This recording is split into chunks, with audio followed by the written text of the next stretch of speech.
Lalabanan ko ba yung ang lalakas na yan, sila speaker? Lalabanan ko ba yung mga mayayaman na yan? Kung ako'y bulok?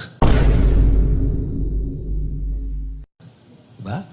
Nakita nyo naman yung track record ko. Diba?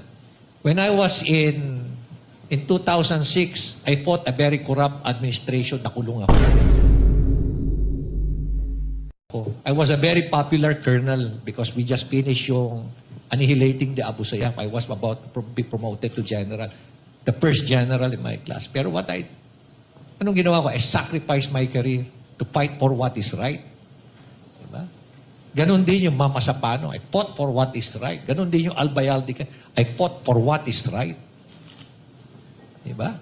Ano pa bang question ninyo sa reputasyon ko at track record ko? Tapos nanakawin ko yung pera na yan. Diyos ko naman kayo. Pinaglalaban ko na kayo eh.